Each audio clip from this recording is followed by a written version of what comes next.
마지막 11절 보니까 모든 입으로 예수 그리스도를 주라 시인하여 하나님 아버지께 영광을 돌리게 하셨느니라. 우리 입술로만 시인하는 것으로 이렇게 표현되어 있지만 사실 그 바로 전단락 보니까 모든 무릎을 예수의 이름에 꿇게 하시고 모든 무릎을 예수의 이름에 꿇게 하실 때에 우리가 주님을 시인하게 됩니다. 주님 앞에 무릎을 꿇지 않고 주님 앞에 내 것을 가지고 나의 어떤 가능성을 내어놓고 무릎을 꿇지 않는다는 것은 주님을 시인하는 것이 아니에요. 주님이라는 건 뭡니까? 나는 없고 주님이 주인이라는 거죠. 나의 삶의 모든 주관자가 주님이 되셔서 이전에 내가 나를 이끌었던 시대를 생각하면서 거꾸로 주님이 이제 나의 주인이 되셨으므로 나를 이끄시는 그것을 통해서 이전에 나의 내가 주인으로 살아갔던 것들을 회개하는 그런 일이 벌어지게 되는 것이죠. 왜 그러냐면 그때는 내가 하나님을 알기 전에는 내가 높아지려고 했고 다른 사람들보다도 경쟁해서 으뜸이 되려고 했고 뭐든지 돋보이려고 살아왔던 시기들이 결국은 사실 주님을 우리의 주인으로 여기면서 그 앞에 무릎을 꿇고 되다 보니 그것이 사실 우리의 죄악이었다. 이것을 알게 되는 겁니다.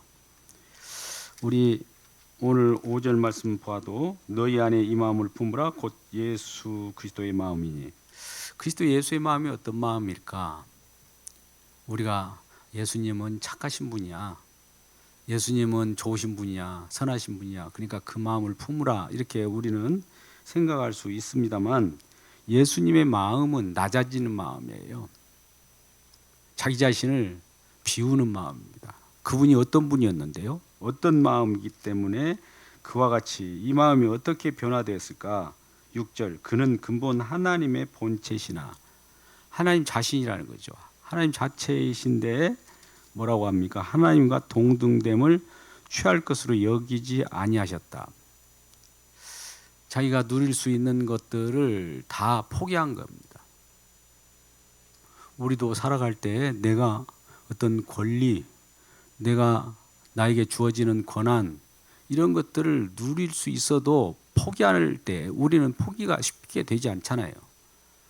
근데 예수님은 하나님이 본체이시고 그 영광 자체인데 영광을 버리시고 본체를 비워 종의 형체를 가지게 된 거예요. 7절 말씀 오히려 자기를 비워 종의 형체를 가지사 사람들과 같이 되셨다. 종의 형체를 가지셨다는 거예요. 가장 높으신 주인의 형체가 종의 형체로 바뀌어버린 거예요. 그러면 하나님이 이렇게 낮아지심으로 이와 같이 우리에게 그 마음이 들어오게 되면 왜 높으신 것을 영광을 누리지 왜 이렇게 낮아지셨을까? 왜 주님은 높은 보좌에 계시면서 우리를 다스릴 수 있을 텐데 구태여 낮아질 필요가 있을까? 종의 형체로 오실 필요가 있을까? 하나님 본체의 영광을 그대로 누리면서 거기서 전능하심을 보여주시면서 충분히 그렇게 할 수 있을 거예요. 근데 우리 하나님께서는 저와 여러분의 마음을 또 이걸 눈높이라고 표현할 수도 있겠지만 우리의 현실, 우리의 고통, 우리가 살아가는 현실을 직접 그분도 같이 하십니다.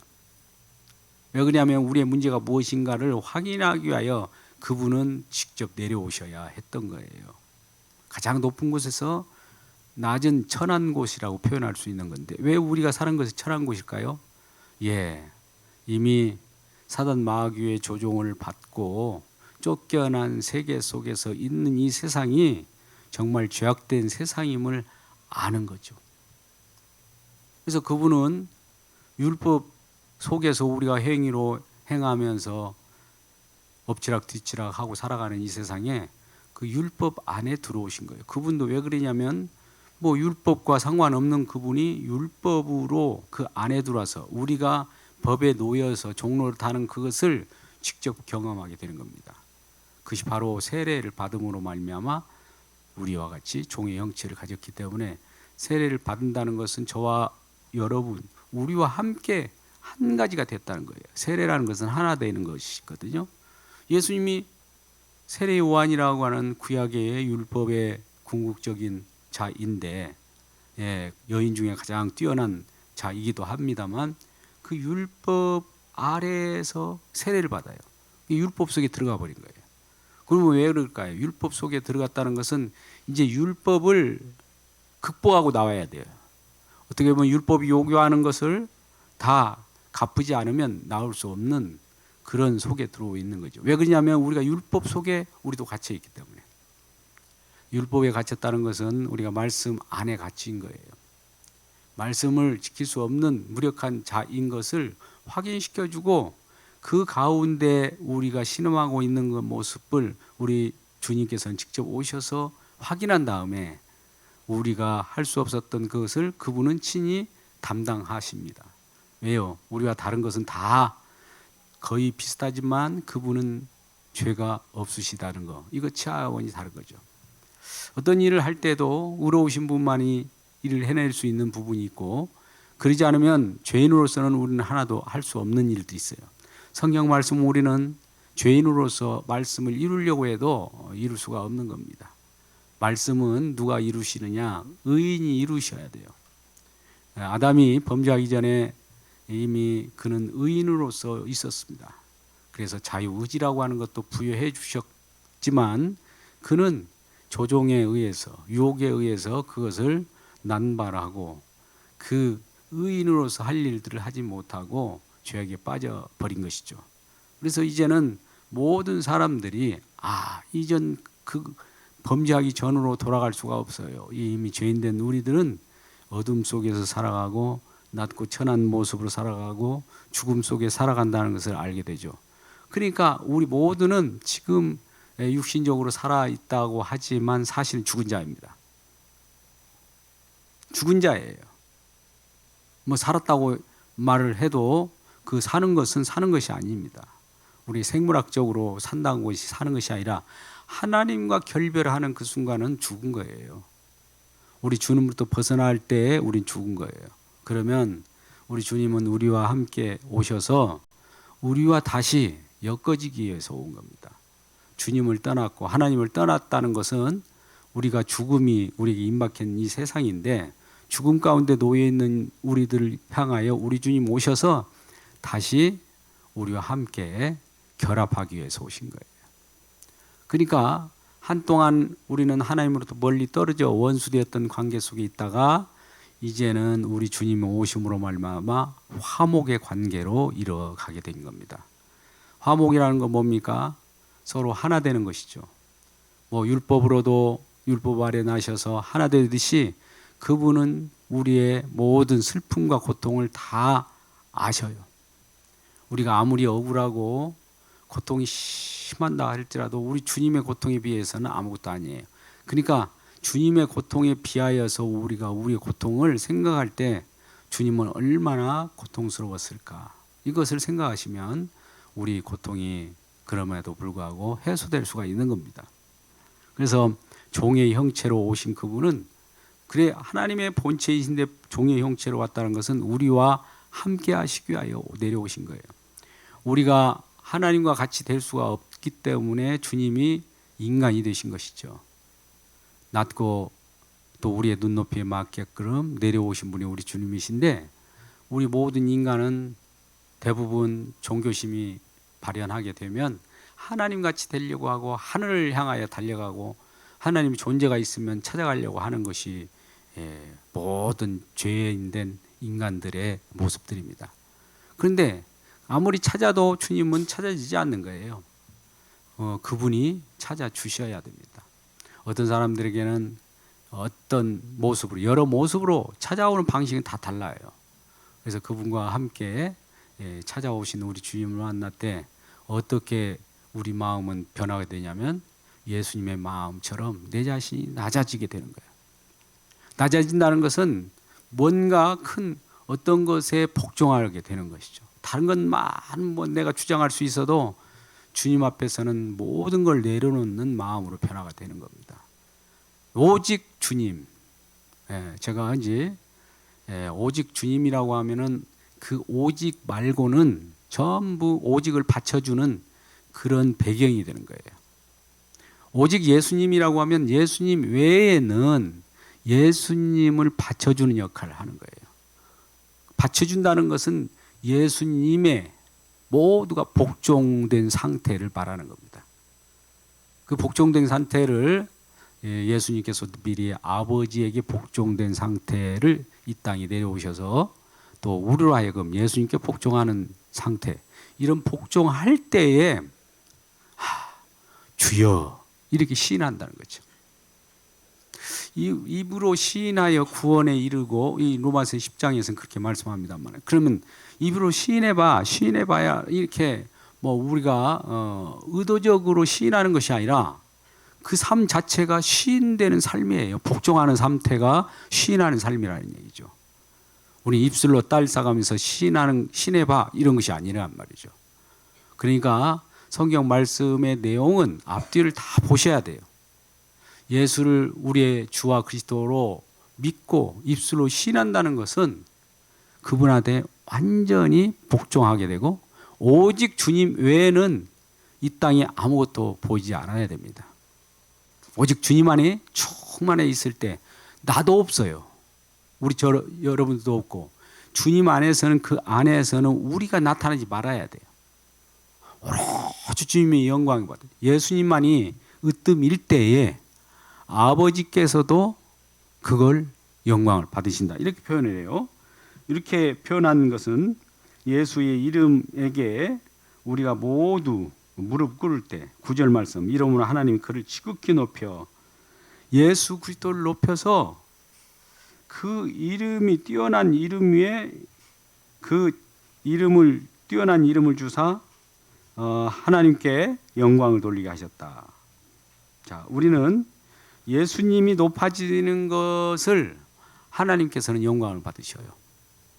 하나님이 영광 받는 것은 하나님이 직접적으로 우리가 하나님 앞에 나가서 하나님께 영광 돌리는 것이, 하나님 영광 받는 것이 아니라 예수님을 주로 시인하고 예수님을 높일 때 하나님이 영광 받아요. 이 부분을 우리가 잘 아셔야 됩니다. 왜 그럴까요? 예수님은 하나님의 예수님으로만 말씀하셨고, 예수님을 통해서만 길을 내셨고, 예수님을 통해서만 계시, 자기를 드러내셨기 때문에 그래요. 그 드러낸 계시 외에 다른 계시를 찾으면 안 돼요. 예수를 만날 때 예수를 만난 그 자가 아버지를 만났다고 해요. 왜 그러냐면 아버지와 예수님은 하나이기 때문에. 그러니까 예수를 통해서 아버지를 만나게 되고, 예수를 통해서 우리가 천국을 가는 것이지 하나님을 통해서 천국을 가고 그런 거 아니에요. 하나님 믿고 난 다음에 예수를 믿고, 하나님 믿고 난 다음에 성령을 믿고 이런 것이 아니에요. 예수를 믿으면 성령께서도 기뻐하시고, 예수를 믿게 하는 것이 성령이시니까요. 또 아버지께서도 예수를 통해서 계시하셨기 때문에 예수를 주로 시인하고 믿는다는 것은 아버지께서 자기 할 일을 다 했기 때문에 아버지도 기뻐하신 거예요. 모든 것이 예수 그리스도 중심으로 재편하셨다는 겁니다. 그러니까 지금은 구약 때는 우리가 하나님 나라라고 표현되는 것들이 이제는 신약 때 와서는 아들의 나라 이렇게 바뀌어요. 같은 하나님 나라인데 아들의 나라로 바뀐단 말이죠. 아들이 천국을 만들었고 아들이 모든 것을 이루었기 때문에 그가 다 이루었다고 하는 그 순간에 주님의 나라인데, 주님의 나라는 주님이 통치를 하시죠. 우리가 구약의 여러 언약을 통해서 아브라함과 다윗의 자손, 예수 그리스도의 세계, 예수 그리스도의 세계가 하나님 아들의 나라예요. 그러니까 예수 그리스도의 세계를 우리가 봐야지 아브라함이 장차 올 그 나라를 보고 믿었다면 그 하나님은 절대적인 우리의 예수 그리스도를 통하여 인정되는 하나님이지만, 아브라함의 자손이나 다윗의 자손이 아닌 그냥 일반적인 하나님을 믿는다고 하는 유대인들이 믿는 하나님은 사실 가짜 하나님인 거예요. 하나님이라고 다 같은 하나님이 아니에요. 예수로만 말씀하시는 하나님이 진짜 하나님이에요. 그러니까 다 이루고 나서, 십자가에 다 이루고 나서 그 후에 증거되는 아버지 하나님이 진짜 아버지고, 예수님이 십자가에 지기 전에 이스라엘 백성들을 믿었던 하나님은 다 가짜로 판명된 거예요. 예수님께서 미리 오셔가지고 이 예수님에게 저항을 하고 충돌을 일으켰던 자들이 바리새인과 율법학자, 제사장들 아닙니까? 그들이 성경을 모르겠어요? 그들이 믿고 있는 하나님관, 이걸 신관이라고 하는데, 이 하나님관하고 예수님의 나이를 통해서 말하는 신관이 다른 거예요. 서로 충돌을 한 거예요. 그래서 너희 유대인 이스라엘 백성들이 너희들이 꿈꾸는 하나님, 그 하나님은 마귀다, 이렇게 얘기해 버려요. 왜? 그들이 욕심으로 만들어낸 나라이기 때문에 그래요. 그러니까 하나님 나라는 의인만이 만들어내야 돼요. 우리가 서로 하나님 나라를 건설하자. 우리가 나라를 건설할 수 있습니까? 하나님 나라를 확장하자. 이런 뭐 기도로는 그렇게 표현하지만은 우리 주님이 일방적으로 다 이루셔야 돼요. 의인이 이루셔야 그 진정한 하나님 나라가 되지, 죄인이 만들어 가지고 좀 그럴싸하게 아주 선량하게 그런 모습을 나타낸다 할지라도 죄인이 만든 것은 죄인의 손때가 묻어있는 그 순간 벌써 지옥이 되어버리는 겁니다. 그러니까 우리는 하나님 말씀을 믿을 때 이런 것까지도 다 주여 십자가에 못 박아주시고 오직 주님만이 영광 받으시고 주님만이 주인입니다 할 때 예수님을 시인한다는 말을 하는 거예요. 물론 로마서에 표현될 대로 그때 그 당시에 예수님을 함부로 얘기할 때는 많은 사람들이 그를 옥에 가두고 잡아가고 어마어마한 핍박이 있을 때 예수를 시인할 수가 없었다, 이런 표현도 할 수 있어요. 그때 그럼에도 불구하고 시인하라. 근데 근본적인 그것이 아니라 핍박이 와도 뭐 거기서 저항하면서 예수를 나는 시인합니다. 우리 주기철 목사님처럼 못을 지나가게 하면서 밟고 지나가면서 주님을 내 주를 가까이 이거 찬송하고 가는 그 의지적인 것도 중요하긴 하지만 본래는 그런 것이 아니라 우리 주님이 마땅히 으뜸이 돼야 되고, 주님이 으뜸이 되면 우리들은 거기에 보조적으로 받쳐주는 역할, 배경이 돼야 되는 거예요. 우리가 그림을 그릴 때도 주인공이 나타나는 그림을 정확하게 가운데 그리지는 않습니다. 물론 불편하게 그리기도 하지만은 전체적인 구도를 보면은 주인공을 강조하는 그런 배경이 되어 있어요. 꽃이 있다든지 예수님을 그리면서 꽃을 그린다든지 주변에 어떤 이 나무를 그릴 때에도 나무가 주인공처럼 보이면 안 되는 거예요. 꽃이 주인공으로 보이면 안 되는 거예요. 예수님이 주인공으로 보여지기 위해서는 나무와 꽃이 주님을 향하는 어떤 마음들이 그 속에 있는 것처럼 보여야 되는 거예요. 그 나무를 볼 때마다 나무 자체에 우리는 빠지는 것이 아니라 나무를 보니까 나무가 향하는 어떤 그 마음이 있는 것처럼 보일 때 딱 보니까 예수님을 향하고 있는 거죠. 꽃을 우리가 보더라도 꽃이 왜 꽃이 피었지? 아, 주님으로 인하여 이 꽃이 피었구나를 알게 될 때 주님을 바라보게 되는 거예요. 우리가 심은 대로 거둔다는 거지. 우리 노아 언약에도 잘 배웠지만은 모든 것 주님의 정결하다는 것은 의인이란 뜻이요. 죄가 없다는 거예요. 정결한 짐승의 희생으로 말미암아 이루어진 꽃. 일반 계시라고 하죠. 일반 계시도 전부 주님의 공로에 의해서 이 일반 계시도 돌아간다는 사실을 기억하시기를 주의 이름으로 축복합니다. 우리는 이 나라, 이 땅, 세상 나라들은 일반 법칙에 돌아가고, 또 자연 계시라고 그래서 자연이 돌아가고, 법칙이라고 그래서 F는 MA 뭐 이런 법칙을 만들어내더라도 이런 것들이 그냥 일반 계시로 있는 것이 아니라 예수님의 희생, 즉 정결한 짐승의 희생에 의해서 법칙들이 만들어졌어요. 우리가 1+2가 3이다. 이런 것도 다 이거는 진리네? 아니에요. 그 밑바탕에 예수님의 희생이 들어있어서 그것이 받쳐지는 거예요. 만유인력 법칙. 이 세상에 어떻게 존재하나?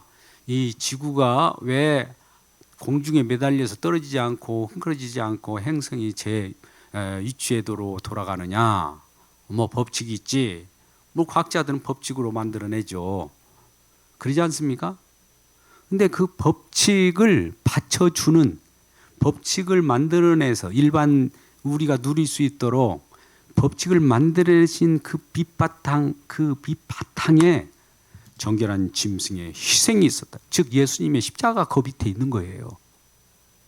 왜 십자가를 그렇게 강조합니까? 당신은 그 희생에 의해서 우리가 살아가는 거예요. 그분의 덕을 보고 우리가 살아가는 거지, 내가 조금 무엇이나 착한 행실을 하고 남을 사랑하는 그것이 이 모습도 좋아서 그걸 인정해 주는 건 없어요.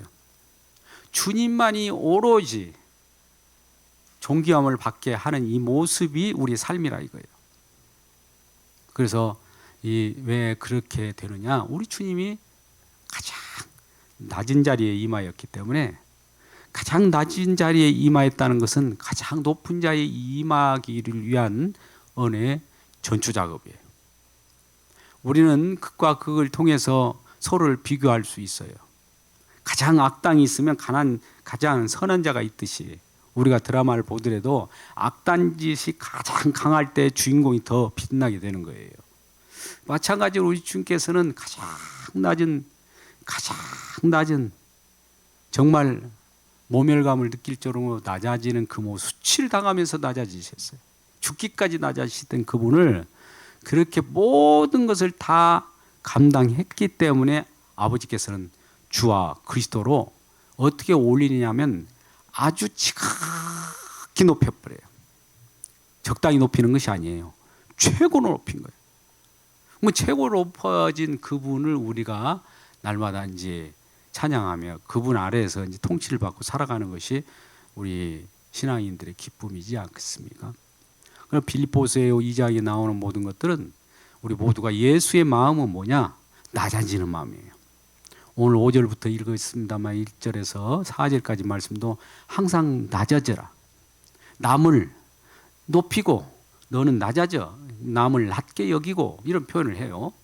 그러지 않습니까? 겸손으로 겸양으로 우리 마음을 이렇게 만들어 가라는 거예요. 그러면 여러분 이런 말씀이 있을 때 하나님 말씀이잖아요 이게. 그러면 이것을 우리가 스스로 만들어 가려고 할 겁니다. 그런데 그런 말씀을 이루어 가려고 내가 지키려고 할 수도 있어요. 그런데 먼저 주님을 모시게 되면 우리가 저절로 낮아져요. 예수님을 모시고 산 사람들이 예수님과 상관없이 자기 멋대로 살 수가 있을까요? 있을 수가 없어요. 왜 그러냐면 주님에게 철저히 복종한 상태인데 어떻게 자기 마음대로 살아요? 예수를 믿는 사람이 행함을 강조하니까 자기 멋대로 산다고 이런 것이 그런 말을 하는데 그런 말은 있을 수가 없는 거예요. 철저하게 예수님의 하나로 우리가 복종하는 관계 속에 있는데 어찌 우리 마음대로 예수님을 벗어나서 자기 마음대로 삽니까? 이론적으로는 가능할 수 있어요. 이론적으로 그냥. 실제로는 불가능합니다. 주님이 날마다 우리 가운데 계셔서 우리 가운데 예수의 마음을 본받도록 성령을 보내셔가지고 날마다 우리를 눌려지게 해요. 성령은 어떻게 우리들에게 임하느냐? 성령 받았네 즐거워하고 뭐 찬양하고 이런 것도 없지 않아 있지만 성령이 오실 때는 뭘 하려고 오느냐? 날마다 우리를 책망합니다. 아까 예수의 마음은 같이 너를 낮아지라고 그랬잖아. 근데 그걸 낮아지지 못하고 있잖아 너. 우리 자신 그러면 그럴 때 그러면 더 낮아지도록 한번 해볼게요 이렇게 나오잖아요. 그 해볼게요 해갖고 안 나와요. 또 그래도 또 낮아지지 못해요. 그러면 어떻게 할까요? 그 순간에 오라 주여 나는 내 자신이 아무리 낮추려고 또 되는 것이 없군요. 그래서 주님이 우리를 대신해서 가장 낮은 데까지 이전에 그 처하였군요. 죽기까지 복종하셨군요를 알게 하는 거예요. 이걸 알게 할 때 주여 내가 주님의 그 낮아지심 볼 때 나는 낮아질 수 없는 무력한 이 존재군요. 회개가 나오는 거예요. 회개 그 자체가 예수님의 낮아지심과 함께 합하여질 때 우리는 낮아질 수 없으나 주님의 낮아지심과 같이 우리를 여겨주는 거예요. 이것이 중요해요. 우리 주님과 우리와의 관계는 믿는 관계잖아요. 주님이 그 낮아지신 가운데 갈 때 우리는 낮아질 수 없어도 주님이 낮아지시기 때문에 믿음 관계에 있다면 그거를 주님의 낮아지심을 우리 것으로 여겨주시기 때문에 우리는 낮아지신 것이지 우리 스스로 낮아질 수가 없어요. 내 능력으로 내 가능성으로 낮아지려고 이건 세상 사람들이 하는 그 종교적 액션이에요. 어떤 종교에는 정말 이 무릎 꿇으면서 무릎이 다 깨질 정도로 절을 하고 온통 고난을 예수를 처음 알기 전에도 루터도 마찬가지예요. 수도원의 그 오르락내리락 계단을 얼마나 오르락내리락 하면서 무릎이 다 까지도록 피가 나도록 그런 자기 고행을 통해서 낮아져 보려고 해도 어느 한순간에 마음으로 갑자기 높은 마음이 쑥 올라오는 거예요. 그거는 우리 인간은 안 되는 거예요. 꼭 그것을 해봐야 됩니까? 해보지 않는 사람은 다 율법주의 한번 빠졌다가 오면 돼요. 율법주의가 얼마나 그 고통스러운 것인가를 한번 경험하다 보면 나중에 이 복음이 얼마나 소중하고 주님 아니었으면 큰일 날 뻔했다는 것을 알게 되는 거예요. 그래서 주님의 소중함을 알고 주님께서 우리 대신 내가 무릎을 꿇고 내가 참배를 하고 내가 아무리 내 자신을 피를 내 가지고 낮아지려고 해도 안 되는 것을 주님께서 그것을 감당하셨구나. 하늘에 가장 높으신 분이 가장 낮은 자로 내려오겠구나. 하나님이 내려온다는 것은 하나님 입장에서는 수치이고 죽음 그 자체입니다. 하나님이 낮은 곳에 내려올 수 있는 것은 세상 사람 모든 사람들이 저 하나님이 전능하시면 부여해야 되는데 어떻게 저렇게 낮아지셨까? 어떻게 저렇게 별 볼 일 없는 것처럼 보일까? 많은 사람들이 우리 마음 가운데도 낮아지신 마음이 있을 때 그를 영접하지 우리 마음이 높아진 사람은 예수를 영접할 수가 없어요. 예수님이 낮고 천한 그런 이 구유의 노예기도 했고 짐승의 우리 간에 나타났을 때 누가 그걸 거들떠 봅니까?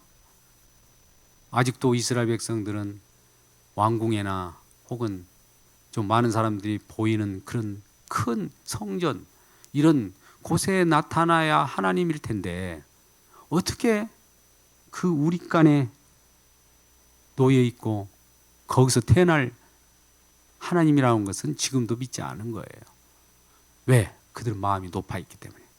그들 속에는 자기 존재로만 가득 차 있기 때문에 그래요. 왜? 그것도 말씀으로 그들은 율법주의적으로 무장되어 있습니다.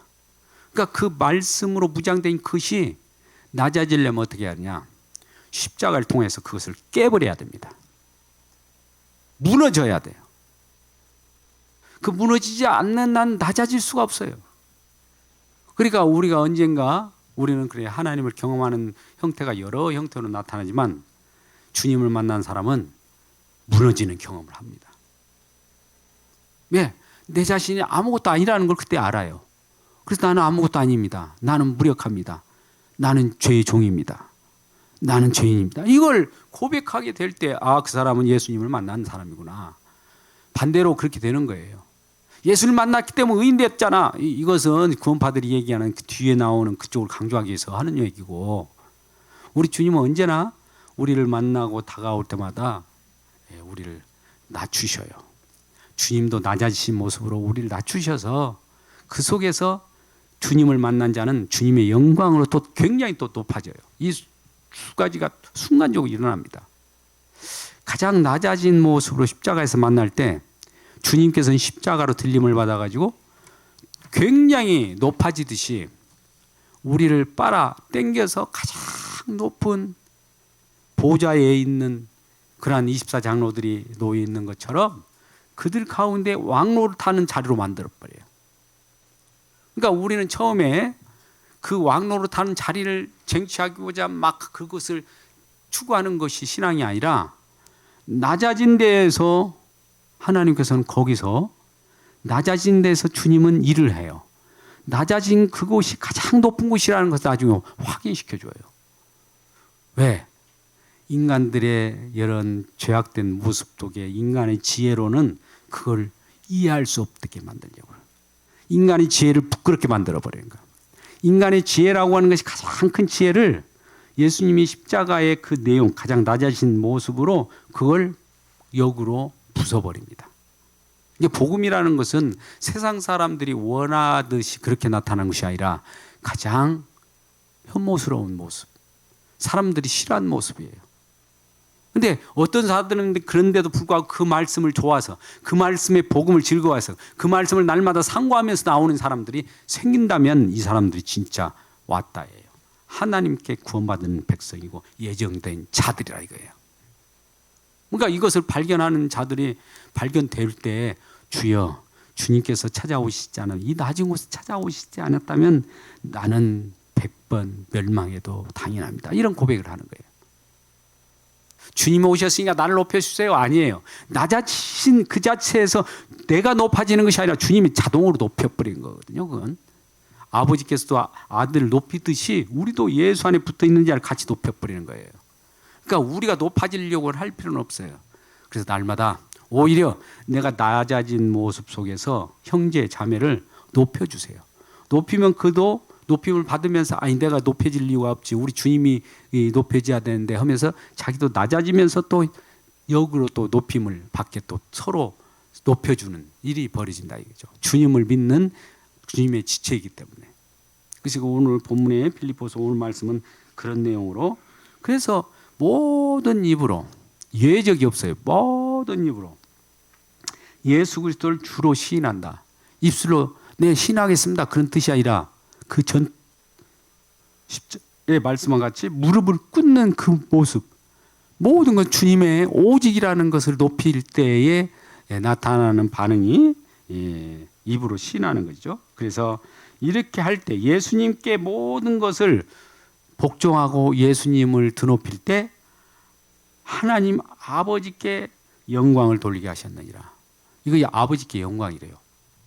예수님께 무릎을 꿇고 그 이름을 높이며 시인할 때 이 예수님께 뭔가를 하는 우리들 모습을 아버지께서 영광받는 모습이라는 거예요. 아버지가 별도로 영광받는 것이 없어요. 예수로만 영광받아요. 아버지는. 그러니까 오늘날 많은 기독교 중에 하나님을 추구하는 하나님 주권 신앙도 예수님을 통한 주권이 아니라 하나님을 직접 쫓아가려고 하는 주권 신앙이기 때문에 탈락되어야 됩니다. 예수님을 통해야 돼요. 뭐 삼위일체, 예수님을 믿어서 구원받는 것이지 삼위일체를 믿어서 구원받습니까? 예수님을 믿는 그 자체가 삼위일체로 나타난 거예요. 우리는 이걸 분명히 해야 됩니다. 그 A는 B이다 할 때 A가 어디에 해당되고 B가 뭔가를, 결과를 바탕으로 나타내야 돼요. B는 결과예요. 하나님이 사랑이시다 그러면 하나님이 사랑으로 나타나는 것이지 사랑은 하나님이다 이건 있을 수 없잖아요. 같은 논리예요. 예수 믿어야, 예수 이름을 믿어야, 예수님을 시인하고 예수님을 주로 넘겨야 이게 우리의 구원이 되는 것이지, 이 구원이 되는 이 입장에서 아, 이 일을 예수로만 삼위 하나님이 일을 하셨구나를 알게 되는 것이지, 삼위일체를 믿으세요 이런 것은 그러면 구원받습니다 이런 것은 없어요. 근데 우리가 이렇게 믿는 신앙들이 많더라 이게요. 왜? 이론으로 믿거든요. 하나님이 주권을 믿으세요. 하나님 주권이죠. 모든 걸 하나님 위해서 돌아간다는 거. 근데 이 하나님 주권을 믿으면 구원받습니까? 예수 믿어야 구원받는단 말이에요. 이 말은 똑같은 말이 아니에요. 하나님 예수 그리스도를 통하여 계시하신 예수님 믿으면 구원받는데, 예수님을 믿을 때 이 성경 말씀을 보니까 하나님의 주권이 보이더라 이거예요. 이렇게 고백하는 거지 반대로 가면 안 돼요. 그래서 먼저가 있는 거예요. 아까 같이 오직이라고 있잖아요.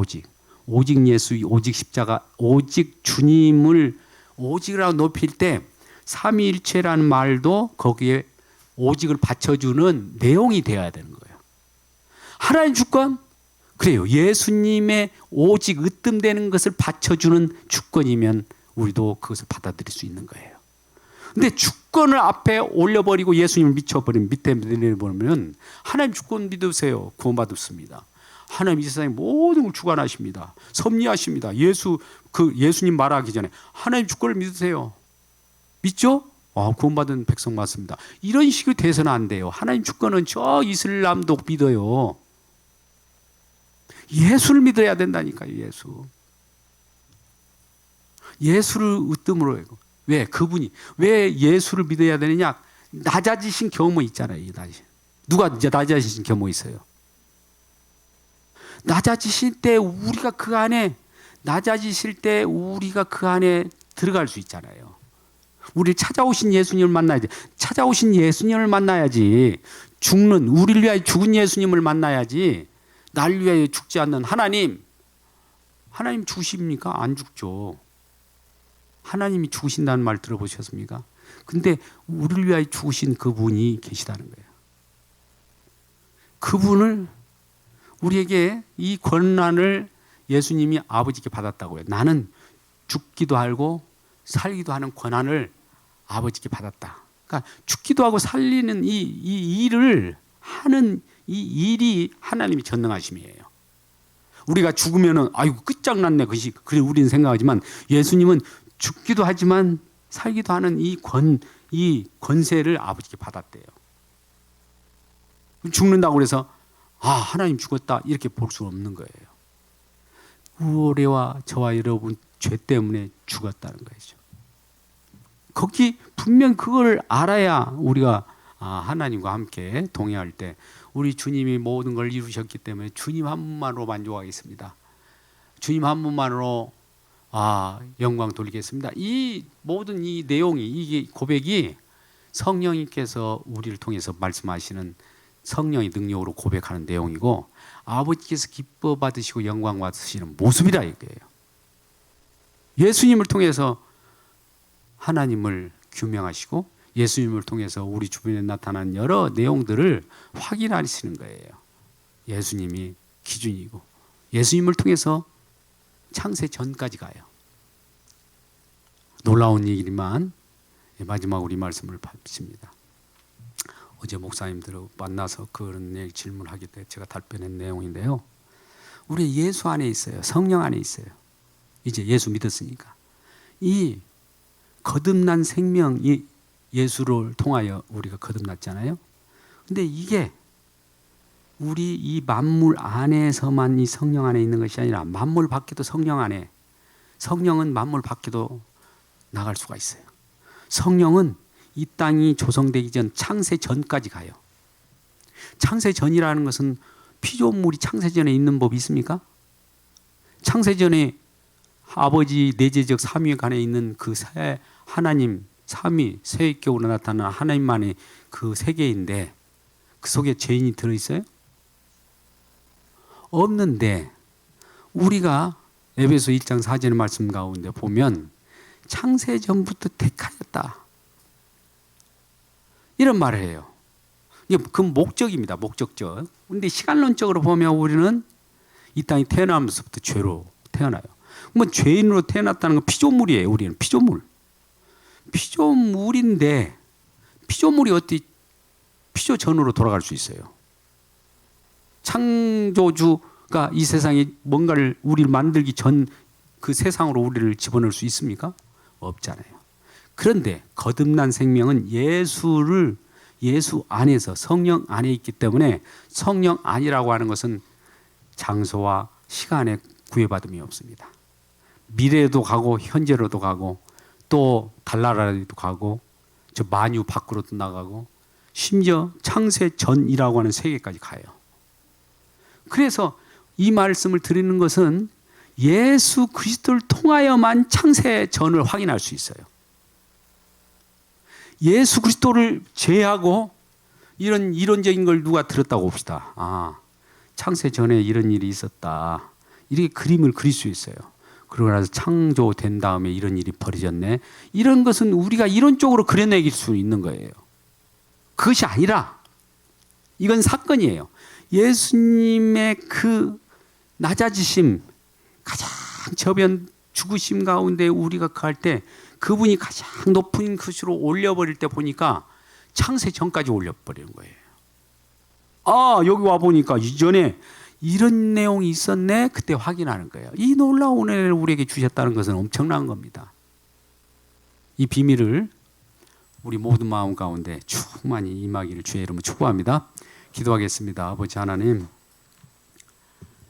우리가 오늘 본문 말씀을 통해서 예수 그리스도의 마음을 우리가 본받으라고 하고 예수 마음을 우리가 갖기를 원합니다. 그렇습니다. 그러나 우리는 우리 스스로 그런 마음을 가지고 싶으나 성령께서 우리를 택망하심으로 말미암아 더욱더 낮아진 마음이 되게 하여 주셔서 예수님과 우리 믿음 가운데 우리 주님이 행하신 일로 말미암아 우리가 낮아지었습니다. 우리는 낮아질 수도 없고 높아질 수도 없는 그 가운데 놓여 있지만 우리 주님이 행하신 일로 말미암아 우리가 주님과 더불어서 낮아지실 때 우리 주님과 더불어서 높아졌다는 이 사실, 이 놀라운 사실이 함께 경험된다는 이 사실을 경험할 때 우리 주님의 놀라운 사랑을 경험합니다.